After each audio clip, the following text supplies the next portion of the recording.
And it's Saturday. Welcome to the Fun Astrology and Merriman Market Analyst Saturday Financial Podcast. I'm Thomas Miller. Thank you so much for joining us. And the author of this free weekly column that we read here every week is Ray Merriman, who now must be getting settled in to his new digs in the East Coast in Miami.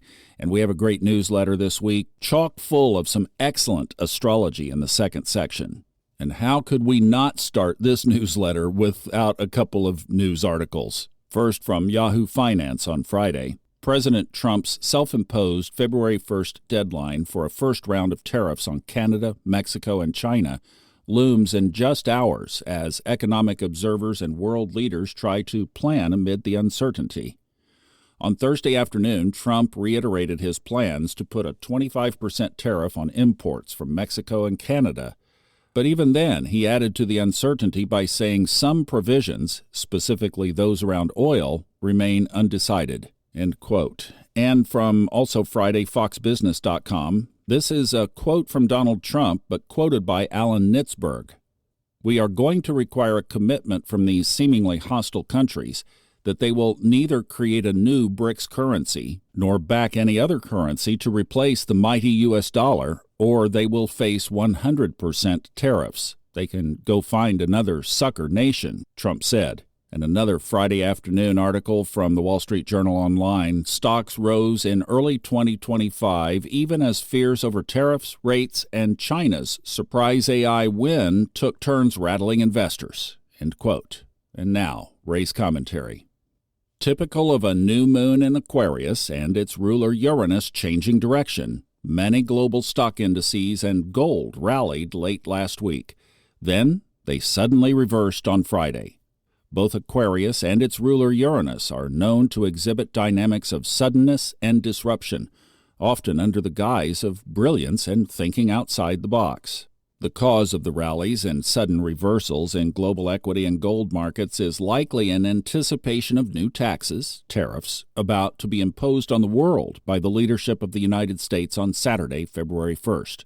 In addition to actually creating a new tax on consumers, this highly anticipated executive order also has the potential to disrupt distribution networks and supply chains involving world trade, and hence result in higher prices, which is inflationary. On the positive side, this initiative also has the potential to level the world trade playing field, where the U.S. pays considerably more in tariffs to receive goods produced in other nations than it receives from goods exported. So there are two sides to this issue. One is fairness in trade.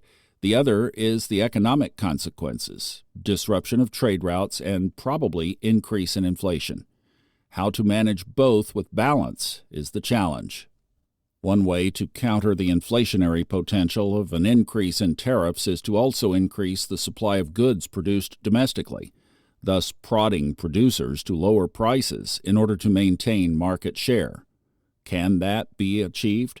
This seems to be the rationale supporting this pending executive order. With Jupiter of world trade square to Saturn, depressed, reduced, constrained, it seems probable that world trade will go through a challenging time this year, and stock markets may be suddenly recognizing this.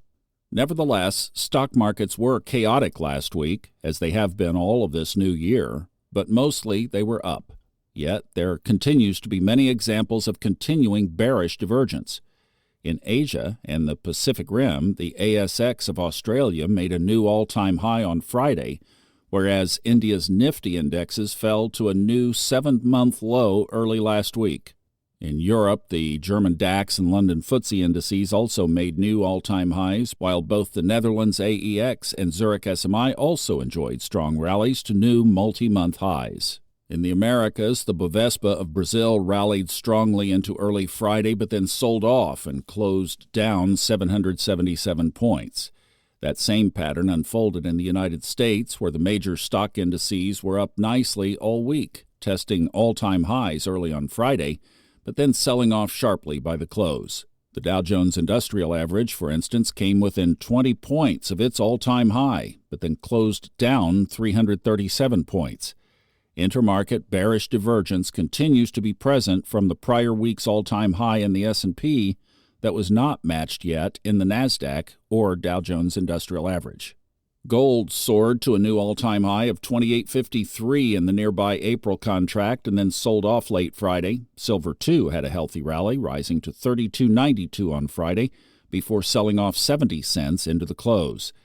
Bitcoin attempted to make a new all-time high but fell short at $106,440 on Thursday before dropping nearly $5,000 on Friday's low. Crude oil continued to fall all week, reaching a low of $72.02 on Friday. The prior week it was testing $80. Now, the short-term geocosmics and longer-term thoughts. First, an article from Thursday's Wall Street Journal. The Trump administration rescinded its memo calling for federal agencies to pause potentially trillions of dollars in federal grants, loans, and other financial assistance programs, a day after a federal judge temporarily blocked the directive that had sowed widespread confusion. The White House on Wednesday issued a memo to federal employees scrapping its original memorandum, end quote. And another from Tuesday's Wall Street Journal about DeepSeek, quote, "Who saw that coming? Not Wall Street, which sold off tech stocks on Monday after the weekend news that a highly sophisticated Chinese AI model, DeepSeek, rivals big tech-built systems but costs a fraction to develop. The implications are likely to be far-reaching and not merely in equities. The tech-heavy Nasdaq fell 3.1%, driven by a 16.9% dive in NVIDIA shares. NVIDIA dominates the market in advanced AI chips," end quote. Now, Ray's thoughts. The quote-unquote retrograde chaos described in these recent columns and last week's micro-webinar on what the bleep is happening was in full form last week. That is the start, go, restart, stop again nature of all three personal planets, Mercury, Mars, Venus, then Mercury again, going retrograde back to back between November 25th, 2024 through April 12th, 2025. Initiatives like new tariffs and government funding freezes start with great gusto without significant information or oversight, then pulled back and either revised, tried again, or discarded altogether. The result is chaos and confusion. Such a cosmic retrograde chaos climate is a time to work out ideas and strategies for their eventual successful implementation. This is not the time to shoot first and then try to figure out that for which you are aiming. In another example of starting then pausing may be about to take place in the financial world of Sam Altman. He's on the verge of securing a $500 billion commitment to build OpenAI's data center empire called Stargate. But then, suddenly, Uranus again, plus retrograde chaos, comes the announcement that a new Chinese company is releasing an advanced version of AI called DeepSeek, which is only a fraction of the cost of Stargate. Based on the transits to Altman's natal chart, who was born April 25, 1985, things might not go quite the way he thinks or wishes. First off, transiting Pluto in early Aquarius will be forming a waning square to Altman's natal sun at 2 degrees Taurus. Pluto in a hard aspect to a personal planet indicates power plays, and if not handled just right, often results in a loss of power. As stated several times in this column, no one escapes a hard Pluto transit unscathed without a quote-unquote surrender of sorts. Trump had it in the 2020 election that he lost and refused to concede, and Biden had it in the 2024 election, which he claims he would have won had he not been forced to withdraw by his own party. It doesn't end there. Altman also has a natal Mars-Saturn opposition at 26-27 degrees of Taurus, Scorpio, respectively, with the moon also around that degree in late Taurus, depending on the exact time of his birth. Transiting Uranus is in late Taurus throughout much of this year, conjunct to his Mars moon and opposite his Saturn. This is not an indicator of one who succeeds by being rigid and not making adjustments as required.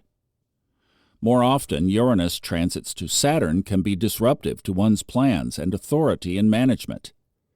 This aspect often, but not always, leads to being fired by an employer, board of directors, or rebelled against by one's employees, or even encountering problems with government and its laws and rules. Interestingly enough, we see similar Uranus transits to the charts of Jensen Huang, February 17, 1968, and NVIDIA, the company he runs, which was founded April 5, 1999. Huang has his sun at 27 degrees Aquarius. NVIDIA has its Saturn there, squared by natal Pluto at 25 degrees Scorpio. Here's another power play. Uranus is challenging both in a T-square. This transformational period in the life of Huang and NVIDIA was pointed out in a May 2024 interview with Radio Tokyo. NVIDIA is in the midst of a wild ride in 2025, and you have to wonder if Altman and Stargate are in store for a similar ride. Neither of these gentlemen's plans are likely to materialize as they expect. Both may find themselves in very different situations, perhaps against their wills, by the end of the year, unless they understand how to integrate these principles well. Uranus involves not being overly disruptive and doing what you said you were going to do without breaking rules. Surprising others by suddenly shifting directions is not advised. Saturn involves integrity and honesty. With the opposition, it may be that they see others they have to deal with as lacking in these qualities, and that is what disrupts their plans. With Uranus and Saturn, it is usually a case of someone violating a promise or agreement and leads to changes that threaten the stability of the enterprise. This is going to be an interesting and perhaps very volatile year for tech companies throughout the world. Thanks, Ray, for that great analysis of those charts and the astrology in that last section. That was phenomenal. Have a great rest of the weekend, and may the news cycle die down for us all. I'll see you back on Monday. Thanks for listening.